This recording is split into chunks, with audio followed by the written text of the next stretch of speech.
Now the American left is actively cheering as its fascist militia Antifa rages in the streets. Antifa is a domestic terrorist organization that hijacks peaceful rallies, organizes armed riots, attacks peaceful protesters, burns buildings, loots stores, and spreads hate. Andy Ngo was brutally attacked in Portland. No arrests were made. Portland has to do something to deter political violence or the city will get more of it. Antifa's fascist totalitarian activities are now oozing into other Democrat-run cities. These are 20 and 30-year-old thugs assaulting 50, 60, 70, and even 80-year-old Americans. This lieutenant said these people are going to get killed if we don't stay. Free speech and the right to keep and bear arms are both being threatened by violent anarchists. We can't let Antifa continue terrorizing our country. Can you please tell us about the appropriate use of civil and criminal RICO statutes to address violent criminal groups like Antifa? Police casualties far exceed anything on the civilian side. Going back to 1917, the Bolshevik Revolution, the Mao Revolution, even David Horowitz, I introduced one time as a former socialist. He said, no, I was a full-blown communist. He saw they were interested in trying to provoke the police to kill somebody so that they could really create mayhem. You're familiar with that tactic by Marxists, are you not? Yes.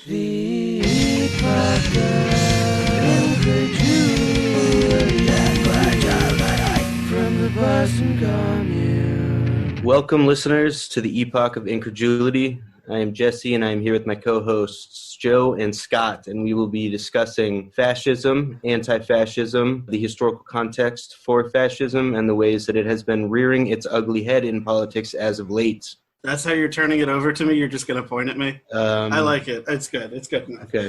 So I have a page I'm going to read here. I wrote this a little while ago based on writings of Paxton and Echo and Gromsky with a little bit of Matt Crispin thrown in there. And granted, this is more of an interpretation based on the final stages of fascism as it gives us a model that is more easily suited to cope with the current strains that have emerged post-globalization, post-2008 financial crisis, and post-Trump, when as a response to an internal conflict or pressure, be they economic or political or class or racially based, a colonial power turns the established colonial mechanisms of domination and control towards the center and towards its own citizens.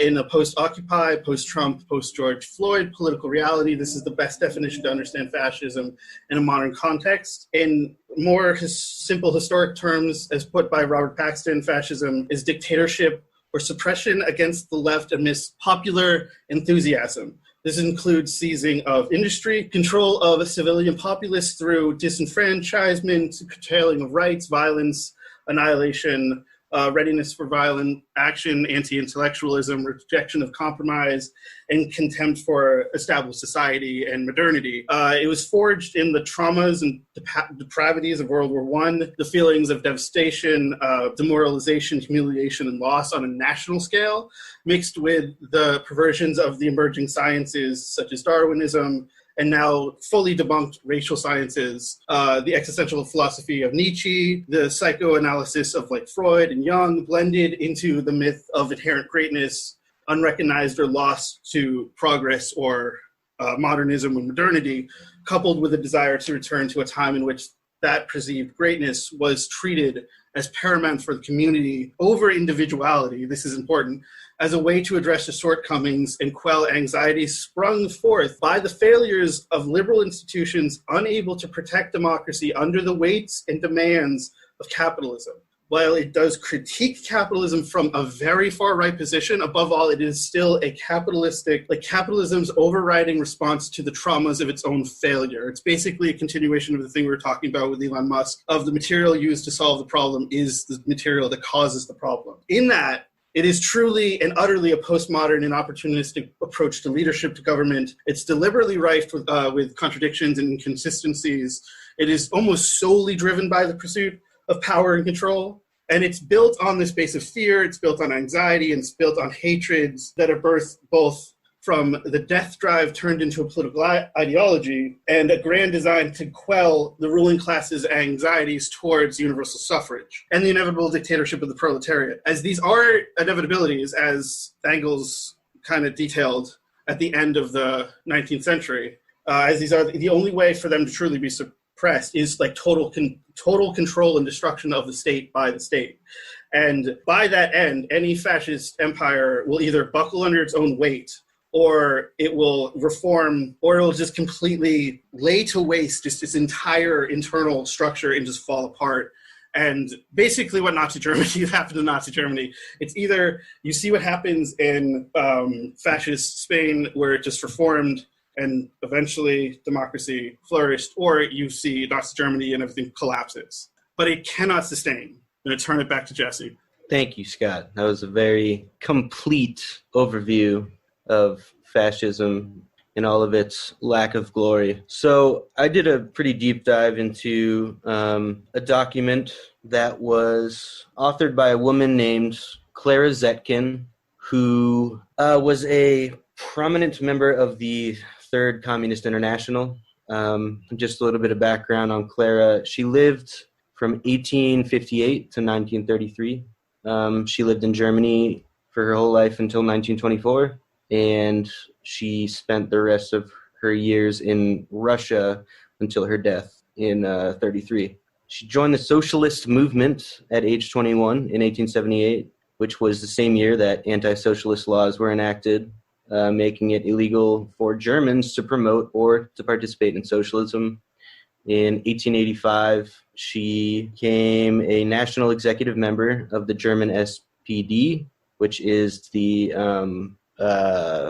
what's it called? Social Democratic Party. Right. Why we got Joe here. She led its left wing. She began editing Die Gleichheit, which was a SPD newspaper directed toward women in the year 1891. She fought for universal suffrage alongside Kollontai. She was an ally and collaborator to Rosa Luxemburg against the revisionism and also the centrism, which was represented by Kautsky. She co-founded the German Communist Party in 1918, along with her comrades in the Spartacus League, where she was actively organizing kind of under the radar because the German government had started cracking down on on organizing. And it was the very next year that several of her German comrades were murdered, including Rosa Luxemburg, and Zetkin took up a central role in the Communist Party. 1920, she became a delegate to the Reichstag. The Reichstag? How do you pronounce that one? The Reichstag. 1921, she became secretary of the International Women's Secretariat and a member of the Comintern. She sounds like a badass bitch. I just want to say that. She is, yeah. Which stands for the Executive Committee of the Communist International. That's Comintern. And in 1923, she authored their resolution on fascism. And that was the document that I wanted to dive into. And I guess just for an overview of Zetkin's characterization of fascism and a little bit of history, it was in 1919 that Benito Mussolini took up the fasces, which is like a bundle of rods with an axe head, as the symbol for the Italian Fascist Party. And it used to be a Roman symbol of authority. The resolution described fascism as a characteristic symptom of decay, an expression of the ongoing dissolution of the capitalist economy and the decomposition of the bourgeois state. It also stated that fascism manifests as a brutal, terrorist violence together with deceptive revolutionary phraseology, linking up demagogically with the needs and moods of broad masses of producers. Zetkin also made the following characterizations of fascism: that it was tied to crises of capitalism and the decline of capitalist institutions, that it was based in the proletariat's failure to resolve capitalism's social crises through taking power or through social reform, because remember, this was just after World War I, that it appeals to the petty bourgeoisie who are threatened by the collapse of capitalism, yet it also makes use of anti-capitalist demagogy to attract the proletarianized former capitalists, although the ruling class understands that these empty appeals to the masses are just demonstrative and that it won't actually displace their position in the top tier of society. Fascism prioritizes the nation state over class conflict, which I would say redirects a sort of vertical struggle, class-based struggle, into a more lateral struggle. And it also shields the internal oppressor from the masses by directing their anger or whatever revolutionary energy they would otherwise have outward. Makes use of national chauvinism to mask what is actually militarism and imperialism. For instance, like if you say you're serving the country, you can use that as a moral justification to commit pretty heinous acts. And that also serves to create cohesion around national identity. War on terror. Yeah, precisely. I was just going to say Abu Ghraib. Also makes use of scapegoating, which would manifest much more in Germany, obviously, but this earlier fascism in Italy, at the time, it was still more scapegoating of certain castes in Italy, such as the socialists or the union workers who were rising up to take back the factories, etc. This serves to dehumanize the enemy, shift blame from the ruling class onto the would-be allies, divide and conquer is what I put in the notes. And it's a justification for what I would call social Darwinism. Yeah, it's a social structure in which class struggle is utterly impossible. And Right, solidarity precisely. is utterly impossible. It's a rigid corporatist structure that cannot be broken and cannot be changed in any way. You know, the way Mussolini described it is like when the power of the state and corporations become one. At least on the domestic front, it is the merging of both state and corporate power, in which large corporations, like private industry in general, like basically take over the government. Right, and that is the next point I was going to get to, which is fascism gathers support from capitalists as it becomes a viable vessel for defeating a proletarian uprising, which means that the political and economic powers unite to cement their aristocracy, and money can buy influence over the state machinations and protect the ruling class from the consequences thereof, meaning the consequences of reinstituting a capitalist hierarchy, and that political, social, and military status is reciprocated with wealth and capital. And this always resolves to a bureaucracy, which, again, creates more class contradiction and class struggle. So in that sense, it's fascism is an incomplete ideology by design. And the way that I kind of think about it is like the way that the scapegoating and racism and ethno-nationalism came into the picture a little bit later on was sort of that served as the fuel to keep the mechanisms of fascism going where it would have otherwise collapsed under its own weight. And in particular, the fascist party in Italy was rooted in exploiting like the impact of imperialist war, collapse of capitalism across social strata, and disillusionment with attempted socialistic reforms. Yeah, I mean, I can get more into the history or whatever. Joe, were you about to say something? Yes, actually, my favorite example of money being able to buy the machinations of power is actually a reference to American history, which is the creation of the Missouri boot heel in Missouri. When Missouri was going through the process of becoming a state in 1818, the land was actually owned by one person named John Hardeman Walker, and he wanted his land, the land that he lived in, to be part of Missouri. So he basically just bought his way into having Congress add the Missouri boot heel to Missouri instead of keeping it as part of the Arkansas Territory. And when Congress is drawing it up, one congressperson is like, why the fuck do we have this notch on Missouri? And they're all like, basically, money. The man literally bought his way into reshaping the political map of the United States just because he bribed his way through it. I have a feeling that Joe's will be able to help me fill in some of the particular details on this, but I was next going to get into the conditions in Italy that led to the birth and rise of the Italian Fascist Party, and what the Comintern recognized and felt they needed to respond to. Clara recognized that reformists in the Socialist Party had betrayed the revolutionary masses under a guise of democracy. And as I've said in previous episodes, a good Marxist would always ask, democracy for what class? By September 1920, the Socialist Party was in position to take power. The proles were rising up. They were going on strikes. They seized some factories. They had established Red Guards to guard the factories that they had seized. Even farmers and peasants started taking land. Soldiers refused orders to attack those revolutionaries, and the capitalist class had at that point run out of bargaining chips. The party leaders also betrayed the working class, who identified as socialists. They dismissed this uprising as just a minor union struggle, went behind their backs, forged alliances with the ruling class to benefit their own interests, and without even being pushed, they agreed to the terms of the capitalists, which led to the workers basically giving up. They abandoned their posts, and they left the movement at large because they'd grown so demoralized and disillusioned with the Socialist Party. And this obviously led to some pretty serious political fractures, with the proletariat feeling powerless to push back, too weakly organized of their own accord, and having lost faith in the party to facilitate an actual overthrow of capitalism. The small bourgeoisie, or the little bourgeoisie, gave up on trying to recruit the working class into their own vision, their own reformist vision for the Socialist Party. Oh, that sounds familiar.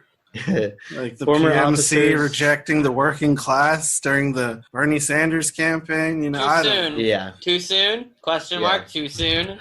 Yeah. Not soon enough, motherfucker. If you haven't begun to see the parallels between this and maybe not the current moment, but at least the 2016 and more recent 2020 cycle, like, I don't know what to tell you.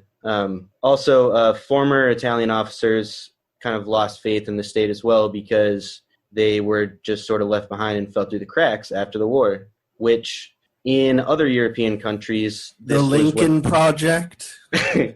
this sort of abandonment of former military members was what led to anti-Republican sentiment, Hungary, for example. So there was now increased pressure on the Italian state to adopt a new ideology, which at this point was the, as I said earlier, like a half-baked, incomplete ideology of fascism. It was a strong mix of like the ideological or like philosophical underpinnings. It's kind of like Italian futurism mixed with like idealism, but without obviously like the material dialectics. Kind of like that would be like the earliest ferment of what like fascism became. Like that's what we're seeing emerge in this period right now. Right. It hadn't developed into this like juggernaut. There wasn't a military behind it at this point. So there was pressure on the state to adopt this new ideology and enforce it by any means, whether that be reconstituting what quote unquote democracy meant through instating a dictatorship or just with brute force. The Fascist Party started to recruit, taking advantage of disillusioned and poorly educated peasants, farmers, and lumpen proletariat, which is like basically the peasant of the city, the urban peasant, if you will. The Fascist Party increasingly was funded by capitalists, and they started to gain more support and protection from Italian police. Fascist Party leaders opportunistically vacillated between demands of the working and ruling classes until the capitalist mode of production had been firmly reestablished. Seeing any parallels now? Because this honestly sounds like you could be talking about the last 3 months. Yeah, it's pretty... What? I don't know what you're talking about. I don't know. What? It's pretty disturbing. But that's why I thought it was so important to cover. From there, the antagonisms intensified. In 1921 and 22, thousands of workers and peasants were slaughtered. Union headquarters and labor halls were destroyed. By October 1922, the Fascist Party, which was at this point firmly headed by Prime Minister Mussolini, took complete control of the Italian government. Actually, he wasn't PM yet. He actually staged a march on Rome in which he demanded power. And the ruling prime minister at the time, who was like the head of the Liberal Party, I think, wanted to oppose it. It was overruled by the King of Italy. And the King of Italy, the following day after the march, asked Mussolini to form a government as his prime minister. Thank you for the clarification. That's why you're here. Italy had a fucking king? Jesus. They 100 didn't years until ago, after bro. the Second World War. That's so Um, fucking late in like human history, though. to still Yeah, have a but monarchy. dude, Britain still has a fucking queen. Yeah, that's true. You Fuck also, 'em. you have to also look at it in the context of that, like the Italian nation state is actually a relatively new thing, just in the context of history, because until like the late 1880s, the Italian nation state didn't exist. It was still just a hodgepodge of city states and like little kind of like proto city kingdom kind of things, all dotted around the area that we now know as Italy. They didn't actually unite into a singular nation state until around the 1880s. So when all of this is happening in the early 1920s, the notion of the Italian nation state itself is still very much a rather new and fragile concept. Yeah, this is what happened after the fall of empire. Not only that, but you have the growing nationalism, the economic collapse, so because the Italian Alps were basically in ruins, because the northern part of what is now Italy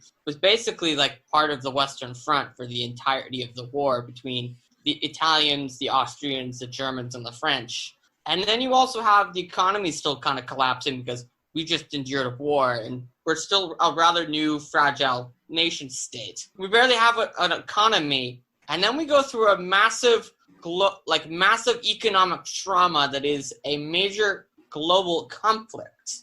And then you have the fallout of the proletariat trying to cope with the aftermath of that and the anger.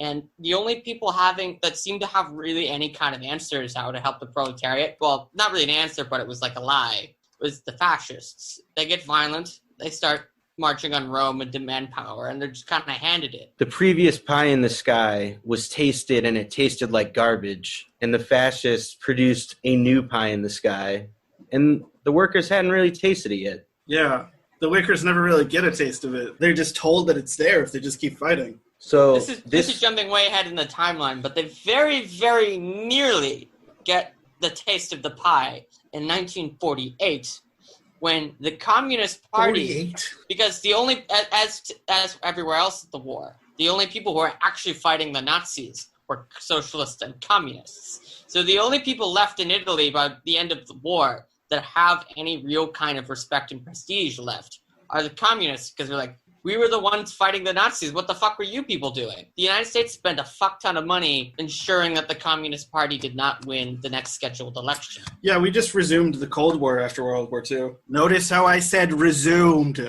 I would really say at this point it's kind of a multiple Cold Wars, because we've got this Cold War going on with China, and we've got this weird obsession with Russia, even though Russia is not really like the economic or geopolitical power that it once was, because it's now a hyper-capitalist state.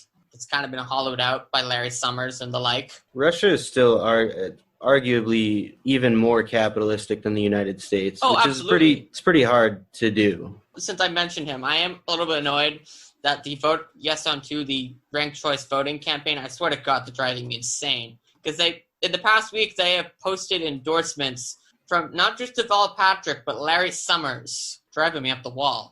Larry Summers, really? You need him to... Larry Summers was the guy in The Social Network. He was. All right, so back to... Anti-Fascism. Fuck the Winklevi twins and fuck Larry Summers. Fuck Facebook. Fuck Mark Zuckerberg. Okay, Jesse, go. Back to the other fascism. So according to Zetkin, basically Italian fascism had triumphed between World War I and World War II due to passive reformist party attitudes and the co-optation of proletarian language. Basically, like, communism was so fucking cool that like the fascists kind of had to steal a little bit of it to rally the workers and convince them that what they were getting into would actually help them instead of the ruling class. This led to like new contradictions. There was still an established bureaucracy, and then there was this incoming fascist insurgency. So the aristocracy was being displaced by like a cultish, violent populism. Does that sound familiar? Wait, are we still talking about the 2020 campaign You're cycle? all right. Yeah. So what I put in the notes was that basically this mirrors exactly the modern juxtaposition of the liberal institutionalist neocons and today's alt-right. Also, I'm sorry. I thought we were still talking about Middle East foreign policy.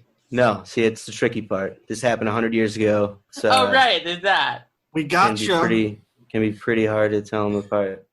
And this transition of power would ultimately serve the industrial capitalists. Zetkin and the rest of the Comintern believe that the responsibility fell on the proletariat to organize and to dissolve fascism rather than just waiting for its eventual collapse. It was important that they accelerated that collapse and that they needed to surmount fascism on ideological and political fronts in order to successfully beat them militarily, in order to support conquest by an armed revolutionary vanguard. So I think I'm just going to read out exactly as written the list of measures that the Comintern proposed to quote-unquote disarm and overcome fascism politically and organize the workers into strong and successful self-defense against its violent actions. And to be clear, we think organizations should adopt this policy. Yes. Absolutely. And for anything that's specific to Italy, just substitute whatever else applies.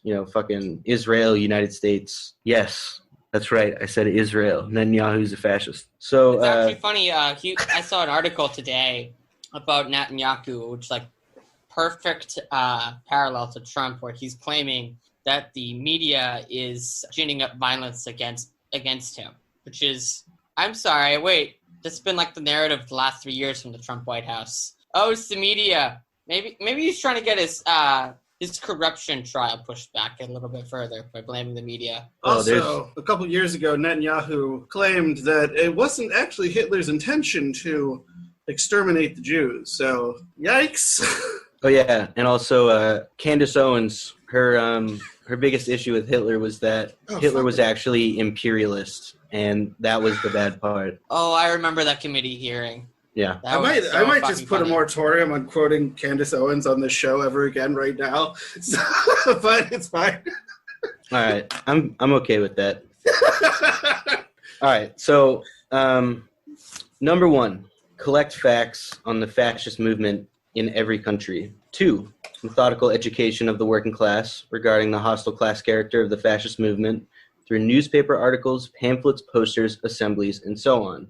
And I guess today we could add social media, podcasts, websites, magazines, flyers at events, or even the Comrade Rosie sticker campaign we've been on. 3, the methodical education of the masses who have just become proletarians or are threatened by inevitable proletarianization regarding their condition. That's a fucking hard one. You say that 3 times fast, Scott. Nope. Okay. Proletarianization. 3, methodical education of the masses who have just become proletarians or are threatened by the inevitable proletarianization regarding their condition and the function of fascism in assisting large-scale capitalism. So I guess I would say, talk to your colleagues about your working conditions, talk to your fellow tenants about housing, and maybe forming a tenant union. And I want to say that the second point, actually both of the points of just methodical education and constantly keeping yourself devoted to the project and devoted to your education and awareness of the project, that is a version of militancy that I think the left should adopt. I think a sub-point of that needs to really be emphasized and drove home is the education of rejecting anti-proletarian propaganda. You need to educate and train, our comrades on how to recognize and instantly reject propaganda being propagated by the ruling class.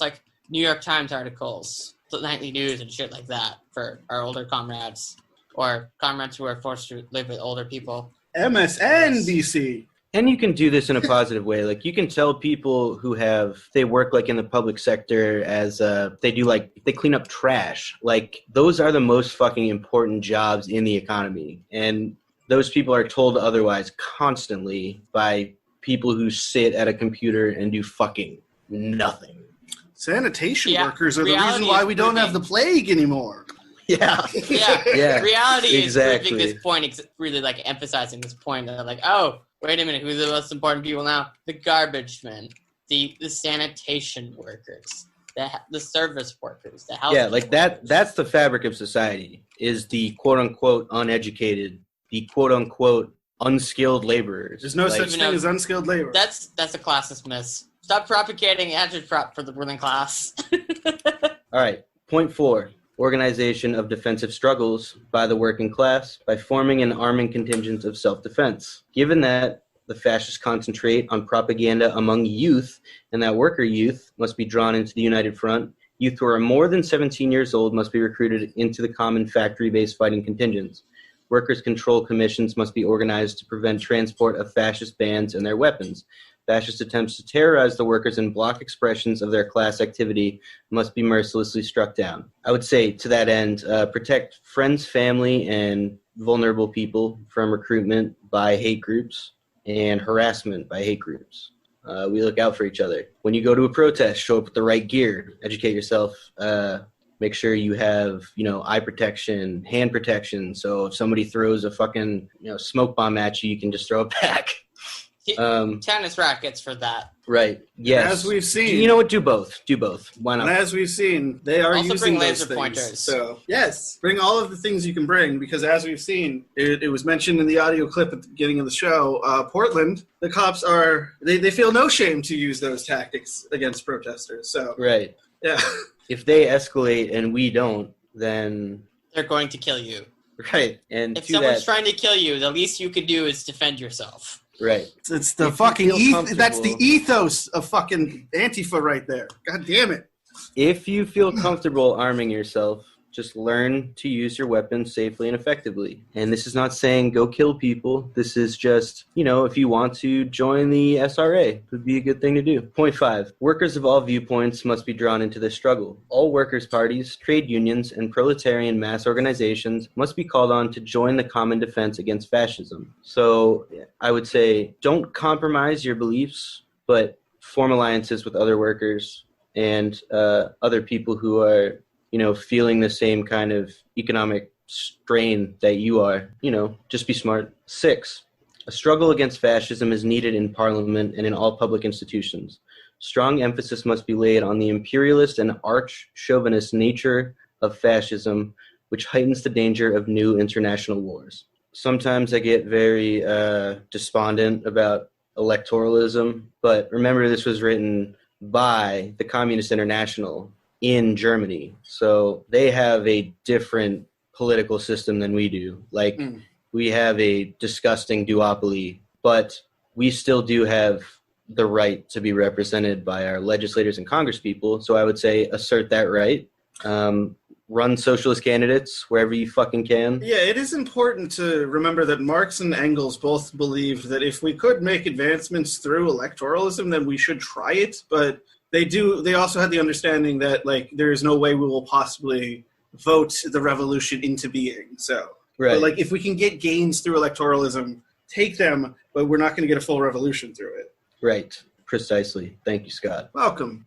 So those were the first 6 measures. There's an additional 6 that basically the Comintern called for an international workers committee whose struggle entailed these following 6 measures. 1. A campaign of international education through newspapers, pamphlets, posters, and mass meetings regarding the Italian fascist leadership's total hostility to workers and its methodical destruction of all workers' organizations and institutions. And so in a modern context, I would say, regardless of where you are, continue to expose state violence, put it on the internet, talk about it, shout it in the fucking streets, amplify voices of people who are normally neglected, mistreated, marginalized. 2.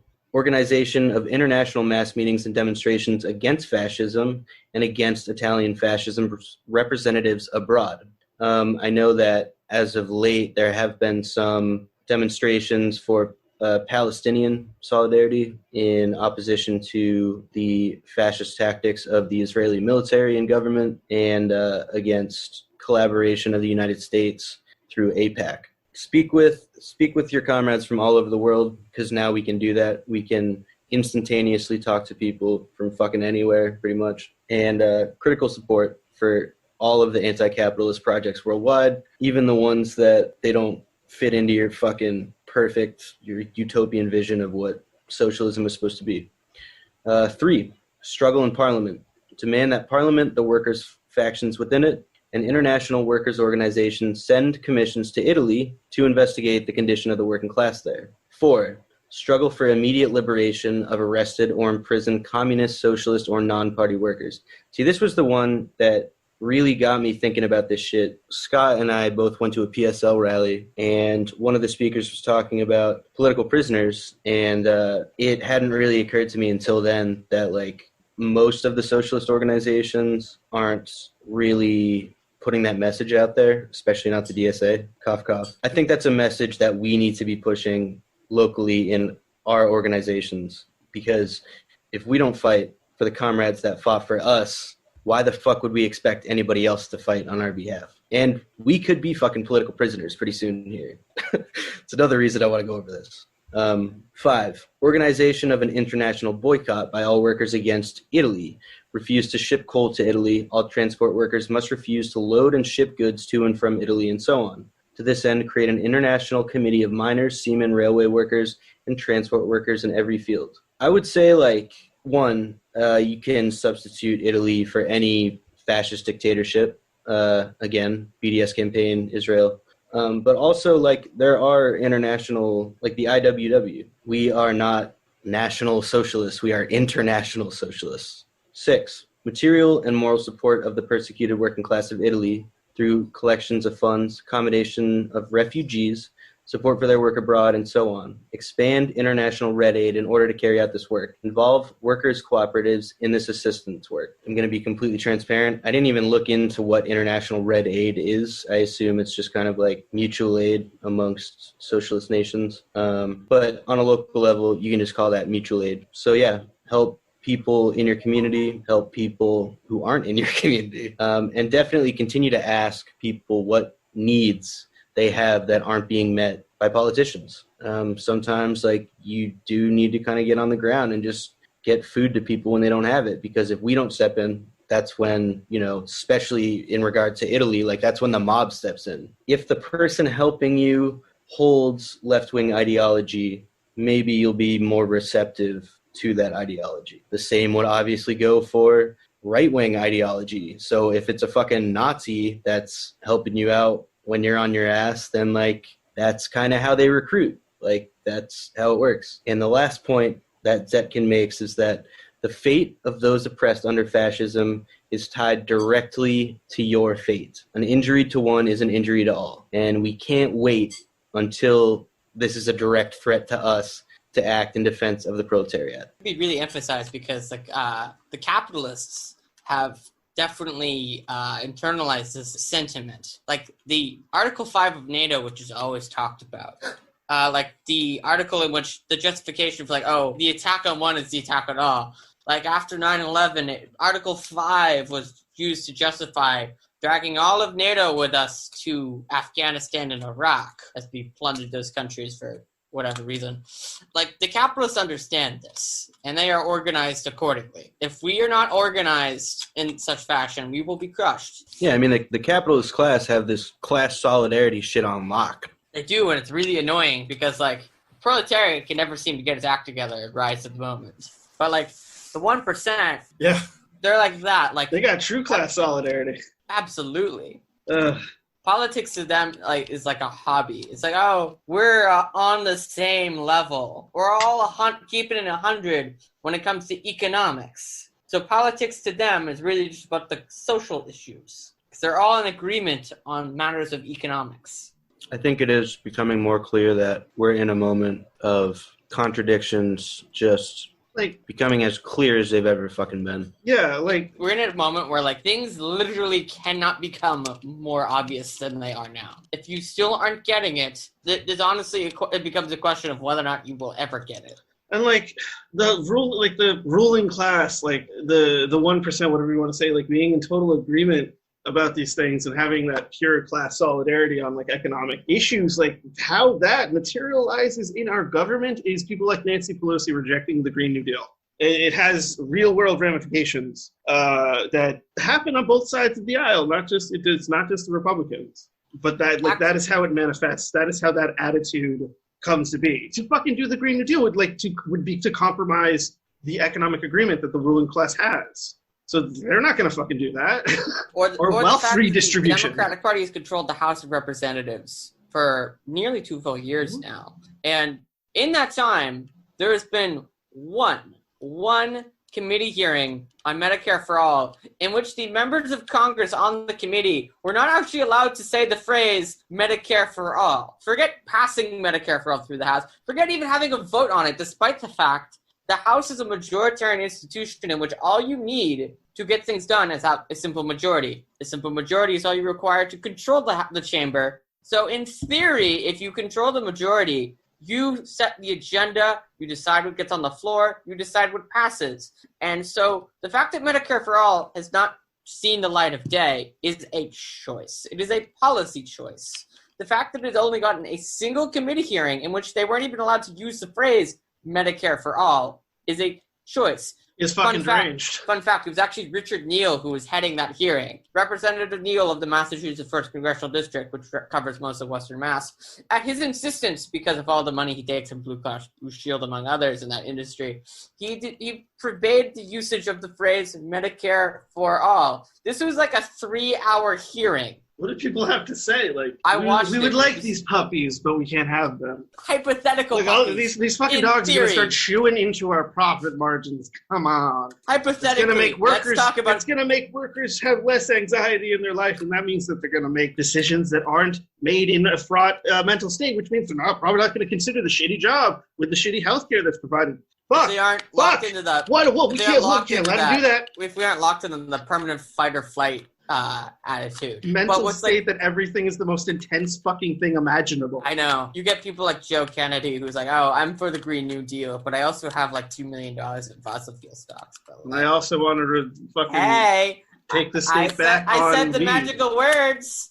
I said the magical words, so will you vote for me now? Also, speaking of not being allowed to say shit, I posted this earlier in the chat, but I think I found this most stupid fucking title for an article to date. And it's not even Breitbart, and it's not Fox. It's MSN. Is Antifa the greatest movement against free speech in America? What the fuck? No. The answer is no. Quite the opposite. It doesn't need to be rhetorical. You know the Nazis actually did burn books? That seems like a threat towards seems like it's harming your free speech.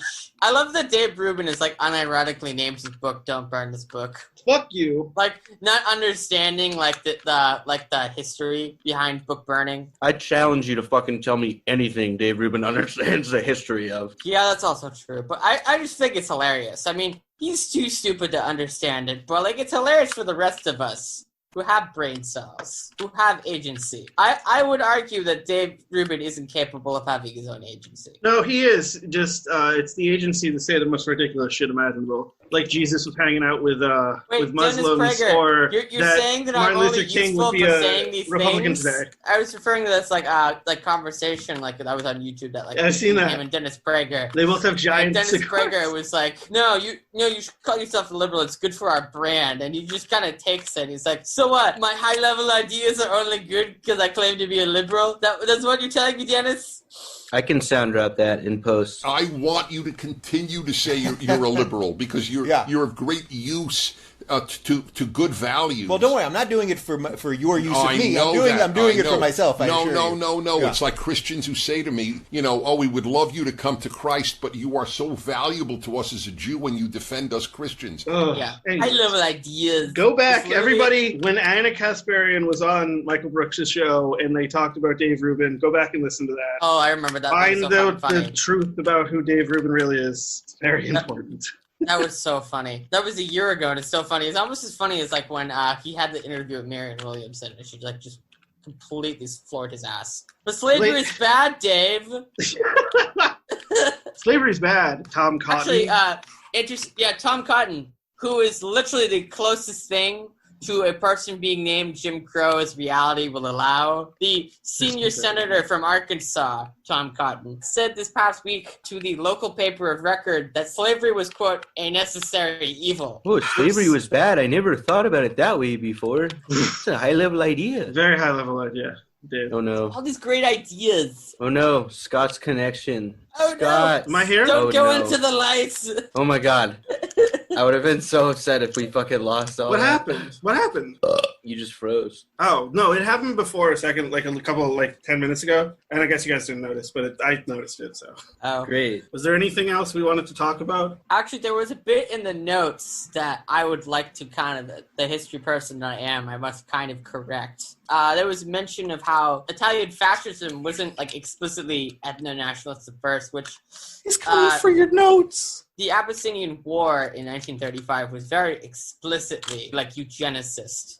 Well, that was in the notes. I didn't cover any of that because I figured, it was fucking after the resolution. But I think there's parallels between the Italian attempted conquest of Africa and the American attempted conquest of the Middle East. They're definitely direct parallels. Oh, and yeah, also, for sure. I find it also like the proxy wars as well, because the proxy war of Nazi Germany, actually the whole Spanish Civil War was a massive proxy war. And what you have on the right, you have the Nazis and the Italians backing both materially and with troops, like troops in the air forces, fascist under Franco. And then you have, on the left, you have the Spanish Socialist Workers' Party, PSO, the democratically elected government trying to defend itself, the Republicans, along with the international brigades, which were like volunteers of individual leftists from overseas, from other countries like Ireland, the United States, Canada, whatever, volunteering and coming to Spain to fight in the war amongst their leftist comrades, and the Soviet Union providing material support, duking it out for like the span of a couple of years over the fate of Spain. Unfortunately, that didn't go well for the left. But the Abyssinian War was very explicitly racist, and also it was a very, very brutal war in which war crimes were committed by both sides. You had the Italian Air Force dropping chemical weapons and firing on the Red Cross and other humanitarian workers. Then you had the Ethiopian Hold on a second. Palestinians. You say there was a fascist nation dropping bombs on medical aid overseas. Does that ring any bells? Oh, yeah, absolutely. And then on the Abyssinian side, it was incredibly brutal as well. You had them massacring civilian workers, massacring captured Italians, usually involving some stuff that would probably warrant a content warning if we go into the details. I'm sure it was rather brief, but it was brutal from like October of 35 to February of 37. It was another example of liberal pussying out because the British controlled the Suez Canal at the time and could have prevented this from happening. But they didn't want to piss off the Italians, so they let them through the canal so they could go invade what was then Abyssinia, now Ethiopia. France didn't want to get involved either, so they're just like, okay, let's let these Africans to their fate, as Mussolini sucks up basically all of Eastern Africa. And also, for the record, listeners, the illusion that we were referring to of fascist countries bombing medical facilities, I'm pretty sure we were both referring to the U.S. attack on the Doctors Without Border facilities in Afghanistan 4 years ago. Ding, ding, ding. The most insane thing is the Air Force initially claimed that the Doctors Without Border facility was a bunker full of quote-unquote enemy combatants. They bombed and murdered hundreds of civilians and workers for about an hour and a half before calling it a day. Was this under Obama? Yes. This was about a month before the election, give or take. Oh! Late 2016. Just right when you can get away with it. It's also right around the time I discovered The Intercept. Yeah, there were no drone strikes in the 30s because drones weren't really a thing yet, obviously. You had to get in somebody's face to kill them. Yeah, you actually had to get people to get into a plane and go fly several hours somewhere to go rain death from the skies. Could you do it from like a trailer in somewhere in Nevada behind a joystick? From the Boston Commune. Okay, so unsurprisingly, Mussolini's statements on liberalism were like not consistent at all. So what would you expect from a fascist, though? I know. Consistency isn't their thing. I know. He was very, very explicitly opposed to Marxism, obviously. But fuck that guy. Yeah, that guy's a douche. That guy's mean. Yeah, man. That guy's a real jerk. Guy was a jerk. But he's no jerk compared to the ultimate jerk. He's no jerk compared to the ultimate jerk. Who was Hitler. Oh, shit. That guy was a real jerk, bro. Yeah. I said I wanted to get it on the episode. Hitler was a real jerk.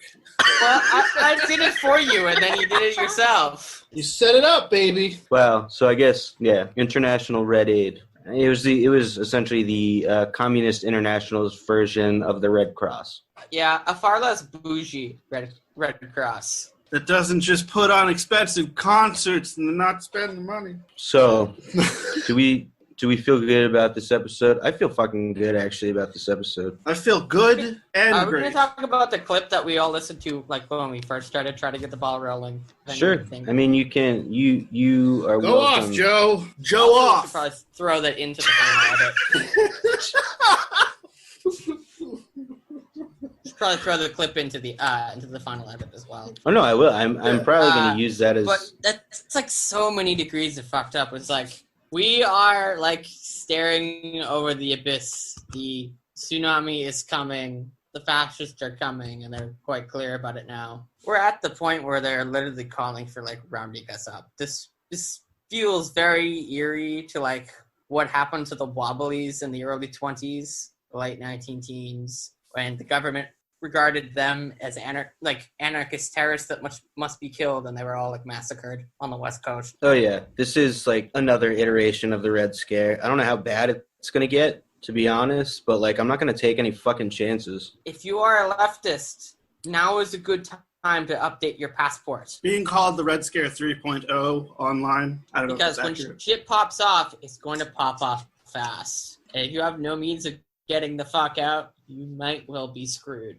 I will, by that definition, be completely fucking screwed then. Hell yeah, I baby. do not have a passport. I don't know where mine is. Where are you going to go, Joe? Canada? Yeah, I have family in Canada. All right. All right, so there you have it. Joe's Think going to go Trudeau's to any Canada. better? Hey, at least I'll have universal health insurance. Yeah, but like, you'll still have Trudeau. Reminder to our listeners that Trudeau protested himself in a fucking environmentalist march. That is like the most liberal thing possible. Yep. Can't get more liberal than that. I'm going to meaninglessly protest myself. Yeah, I mean, exactly like the cops did here. Move over, Mitt Romney. We've found an even better pretender. You're the pretender. So What the fuck? never surrender. It's a Foo Fighters song. I know it's a Foo Fighters song. Look what I've done. Look what Fuck I have off. done. Eat shit, Scott. Sorry. Ugh. Take us out. Take us out. Are we all fucked? Yes. You're the pretender. Okay, I'll take us out. I know what the song is. And in another episode, we defy the hope to actually end on a positive note. Yeah. Well, No. take us out. No. Positive note, be anti-fascist. Yeah, like we see the positive part about this is that fascism in Italy did fucking fall. It did collapse. The USSR won the war and the space war. I mean, the That's space a race. global conflict for which, if another global conflict, space Yeah, we're but all gonna die. we don't need to talk about all that part. All you need to know is Fucking that metal. Mussolini ended his life upside Actually, down. he didn't end his. Well, I thought you were about to say he ended his life as like he offed himself when His in reality life he was like It's ended for him. he was executed by a bunch of communists. So actually, fun fact: one of the people who actually carried out the execution was elected to the Italian Parliament in the following election. That is fucking inspirational. There we go. That is praxis. Boom! Positive note. Finally. So my name is Scott. You can follow me. Despite my best efforts. You can follow me on Twitter at Death Mullets. I'm also on Instagram at the same name. Joe, you should go now. Okay, I'm Joe. I'm here. I'm on Twitter. I'm on Instagram. You can figure it out. On to Jesse. It's not going to give a name. Jesse, you can't find me on any of that shit, but listen to my SoundCloud, soundcloud.com/contingentsboston. Also, visit comrade-rosie.org, resources for people in the greater Boston area. Fuck fascism. I'm outie. Fuck fascism. That's a good thing to say. We are also now, we've probably been on for a while, but as I've discovered recently, we are now on iTunes, so subscribe to us on iTunes. We have a Twitter, and we have an Instagram, and we have a Patreon. They're all under the name Epic Incredulity. We have a YouTube channel you can check out. Just go to the Epoch of Incredulity. It's under that name. And as always, enjoy your Epoch. We're out. Thank you.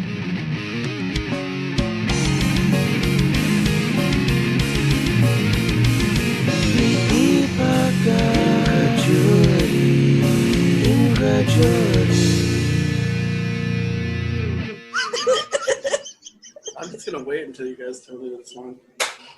It'll be a while.